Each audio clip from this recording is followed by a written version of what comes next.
You're watching straightforward local news coverage from Colorado's biggest news team. Now, Fox 31 News at 5. We're on it. Right now at 5, hot and dry headed into the weekend when we could hit 70 degrees and your next chance for rain in pinpoint weather. Also new at 5, Fox 31 taking a deeper dive into this Thornton fire, learning new details about how much damage it caused and what prevented the fire from causing even more destruction. And new at 5, why DPS crossing guards are getting self-defense training. Lots to get to. We're going to start with pinpoint weather here at 5. Live look at conditions across the Front Range and here in the Denver metro area. Mostly blue skies. There are little clouds. It feels more like May than February, though, and this warm pattern continues right into the weekend. Yeah, it sure does. Fire danger has been top of mind with this very long dry stretch we've been experiencing. Xcel Energy actually turned on enhanced power line safety settings to mitigate the wildfire risk. Yeah, when this feature is activated, power lines are more sensitive and can stop the flow of electricity if something touches the line. And earlier on today, fire teams out in Douglas County knocked out a quick-moving brush fire that prompted some evacuations in the area. South Metro Fire Rescue says the fire burned 8 acres in total after sparking in a neighborhood on Blossom Hill Way just before 11 a.m. Fire crews evacuated homes in a nearby subdivision.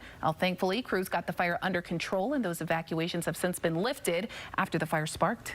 And for more on what we can expect for the rest of the night, let's send things over to Chief Meteorologist Dave Fraser. Dave. Hi, guys. So the wind today, in comparison to some of the wind that we had early in the week, was actually the slowest that we've seen. Speeds were not as strong, but you can still see the foothills in a few areas where winds are up to 15, 17, 18 miles per hour. But enough of a breeze today, combined with lower humidity and the dry stretch Talya was talking about, still led to the red flag warnings for high fire danger. Now, these areas will pop off at 6 o'clock, so in just under about 58 minutes. However, tomorrow, we're not going to have as much wind, but one area coming out of Wyoming, there will be a little wind. So northern parts of Weld County and up the I-76 corridor, there'll be another red flag warning for high fire danger. That's the one highlighted area. In the meantime, all we've seen is a few passing clouds. We don't even have a raindrop or a snowflake to talk about. We'll put Denver in the center of your screen and a little band of clouds that came through, kind of shading the sun, and those are moving out at this point. So we're going to go with mostly clear skies. That's 9 o'clock tonight.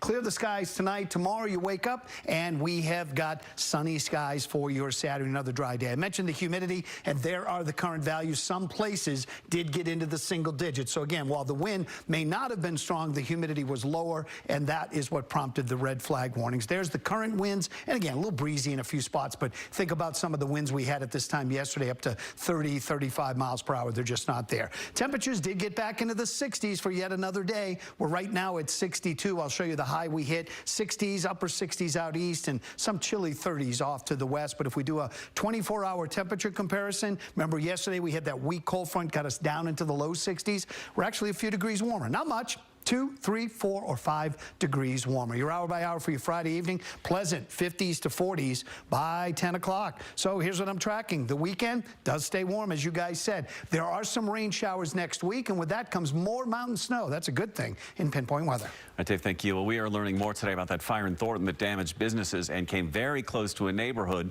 earlier in the week. Firefighters spoke with us about how the situation unfolded and the investigation, how it started. Fox 31's Vicente Arenas joining us now from Thornton with more on the story. Vicente.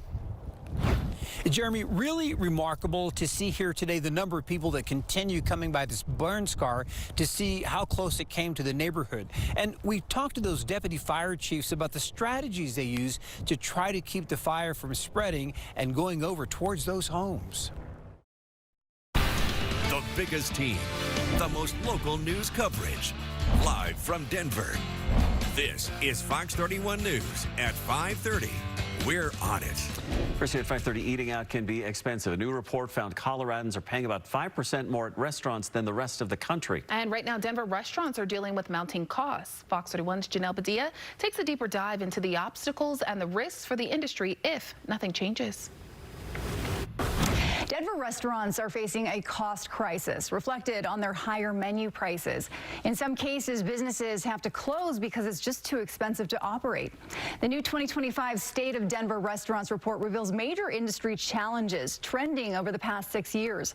The report's authors say while the industry contributes 13% of the city's sales tax, operating costs are unsustainable.